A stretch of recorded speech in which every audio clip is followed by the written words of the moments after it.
Gedung Sate merupakan gedung kantor Gubernur Jawa Barat. Gedung ini memiliki ciri khas berupa ornamen tusuk sate pada menara sentralnya, yang telah lama menjadi penanda atau markah tanah kota Bandung yang tidak saja dikenal masyarakat di Jawa Barat, tetapi juga seluruh Indonesia, bahkan model bangunan itu dijadikan pertanda bagi beberapa bangunan dan tanda-tanda kota di Jawa Barat.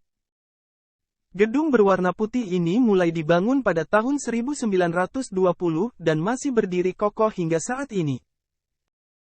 Gedung Sate yang pada masa Hindia Belanda itu disebut Gouvernementsbedrijven, peletakan batu pertama dilakukan oleh Johanna Catharina Cuyps, mewakili Gubernur Jenderal di Batavia, J.P. Graaf van Limburg Stirum pada tanggal 27 Juli tahun 1920. Gedung Sate merupakan hasil perencanaan sebuah tim yang terdiri dari Insinyur J. Gerber, arsitek muda kenamaan lulusan Fakultas Teknik Delft Nederland, Insinyur E. de Roo, dan Insinyur G. Hendricks, serta pihak Gemeente van Bandung. Diketuai V. Elsler dengan melibatkan 2.000 pekerja, 150 orang diantaranya pemahat, atau ahli bongpai, pengukir batu nisan dan pengukir kayu berkebangsaan China yang berasal dari Konghu atau Kanton, dibantu tukang batu, kuli aduk dan peladen yang berasal dari penduduk Kampung Sekeloa, Kampung Coblong Dago, Kampung Gandok dan Kampung Cibarengkok, yang sebelumnya mereka menggarap Gedong Sirap dan Gedong Papa.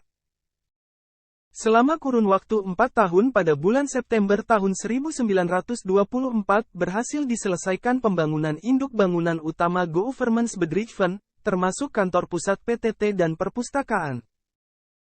Perpustakaan Gedung Sate memuat 250.000 buku yang didapat dari perusahaan kereta api, dinas pos, telegraf dan telepon, dan dinas pertambangan. Perpustakaan ini menjadi perpustakaan terbesar di Hindia Belanda untuk kategori ilmu pengetahuan. Sementara untuk kategori umum, perpustakaan Gedung Sate menjadi yang terbesar kedua setelah perpustakaan Batavia as Genootschap van Kunsten en Wetenschappen. Arsitektur Gedung Sate merupakan hasil karya arsitek Insinyur J. Gerber dan kelompoknya yang tidak terlepas dari masukan maestro arsitek Belanda Dr. Hendrik Petrus Berlage, yang bernuansakan wajah arsitektur tradisional Nusantara. Kuat dan utuhnya Gedung Sate hingga kini, tidak terlepas dari bahan dan teknis konstruksi yang dipakai. Dinding Gedung Sate terbuat dari kepingan batu ukuran besar, yang diambil dari kawasan perbukitan batu di Bandung Timur sekitar Arca Manik dan Gunung Manglayang. Konstruksi bangunan Gedung Sate menggunakan cara konvensional yang profesional dengan memperhatikan standar teknik. Gerber sendiri memadukan beberapa aliran arsitektur ke dalam rancangannya. Untuk jendela, Gerber mengambil tema Mor Spanyol, sedangkan untuk bangunannya adalah Renaissance Italia. Khusus untuk menara, Gerber memasukkan aliran Asia, yaitu gaya atap pura Bali atau pagoda di Thailand.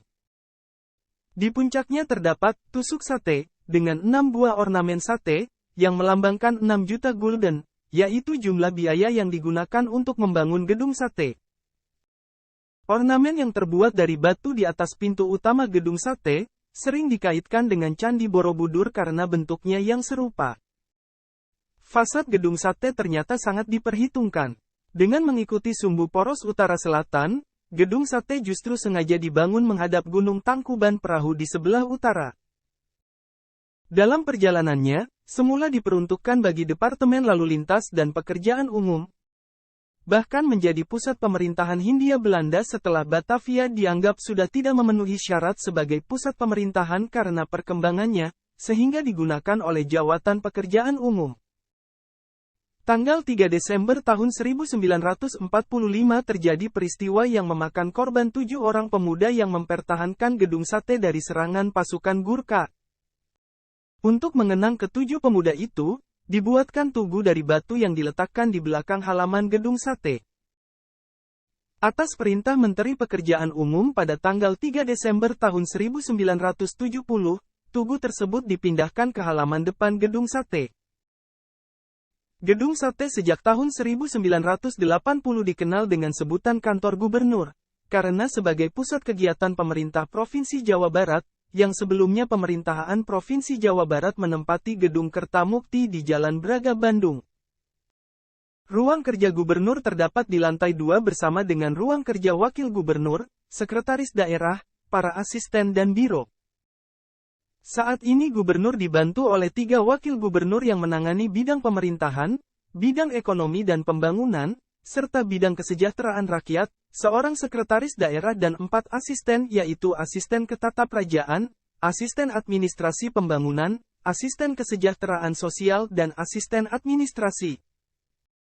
Namun tidak seluruh asisten menempati gedung sate. Asisten kesejahteraan sosial dan asisten administrasi bersama staf menempati gedung baru.